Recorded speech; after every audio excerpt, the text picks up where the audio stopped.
네, 글로컬 소프트파워 연구소 윤건종 소장 스튜디오에 모셨습니다. 소장님 어서 오세요. 예, 반갑습니다. 네, 저희가 이제 서두에 좀 말씀을 드렸듯이 한동훈 전 당대표가 비대위원장 시절이었죠. 이른바 무공천 약속을 했지 않습니까? 예.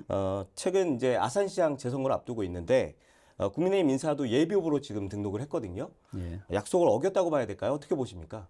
이제까지는 그냥 묵과돼서 넘어갔던 부분들이었는데 정치에 굉장히 신선한 바람이었다.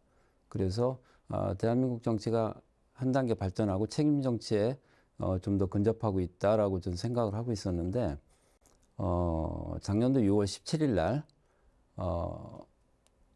민주당에서 왠지 모르게 당원 94조 2항에 분명히 적시되어 있던 이 부분이 삭제됐습니다.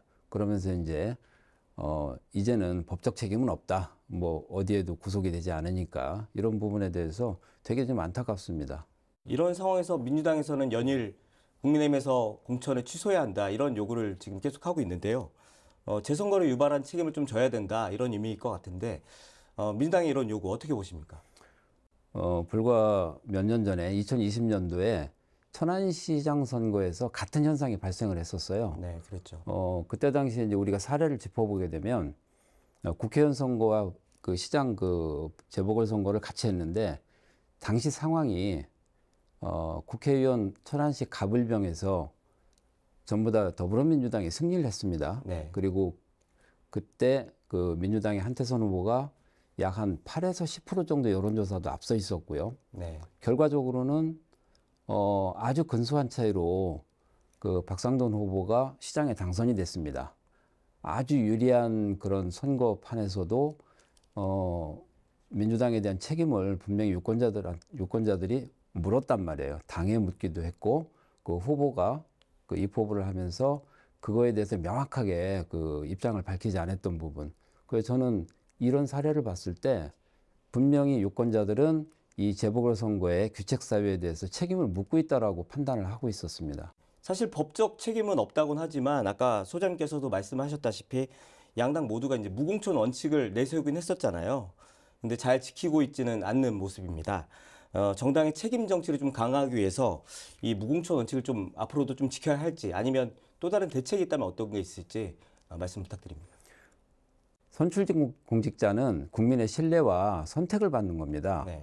그리고 우리나라 그 민주주의 발전이나 그 선거 발전을 위해서는 굉장히 필요했던 부분이고 아주 좋은 시기였다라고 저는 생각을 해서 이 시기 작년도에 있었던 이 사건들이 굉장히 안타깝게 생각을 하고 있는데 우선 이런 것들을 해결을 하려면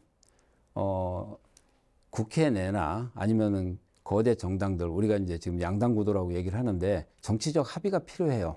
물론 제도화가 되면 더더욱 좋겠지만 국회법이나 아니면은 당원 당규에 명시하는 이 제도적 장치가 된다면 아주 모범적인 사례가 되고 정치 발전에 도움이 되겠지만 그 이전이라도 정당에서의 선언적인 이런 부분들을 부활을 하고 그리고 서로 간의 합의하에 뭐 선거법 문제라든가 정치자금 문제라든가 이런 민형사상의 문제가 발생을 해서 정당으로서의 책임 정치의 규칙 사유가 발생을 한다면 무공천 원칙에 대해서 정치 발전을 위해서 반드시 이런 절차, 합의 절차를 진행을 해서 국민들의 유권자의 신뢰를 다시 회복해야 된다. 그러면서 이제 아산시 재보궐선거에서도 이런 쓸데없는 논쟁들 그리고 굉장히 정치적인 피로감이 큽니다.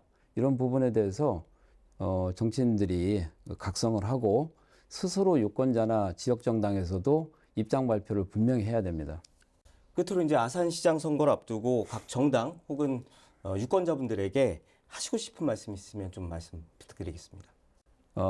과거 사례에서도 마찬가지지만 국민의힘이나 더불어민주당 역시 이런 부분들은 반드시 잘못됐다. 특히 이번에 그 대응을 하고 있는 부분들 중에서 양 당에서 도당에서 이런 문제들을 하거든요. 네. 아까 사례에서 천안시 문제도 충남 도당에서 정확한 입장이나 향후에 이런 부분들이 하지 않고 상대편의 후보자 사퇴만을 요구를 하고 있습니다. 정치 발전에 도움이 안 된다.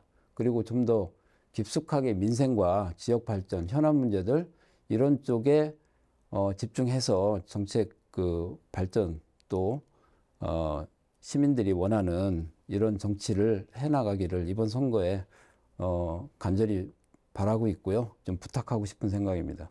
소장님 오늘 바쁘실 텐데 이렇게 나와주셔서 고맙습니다. 예, 감사합니다. 네. 지금까지 윤건종 정치평론가와 함께 이야기 나눠봤습니다.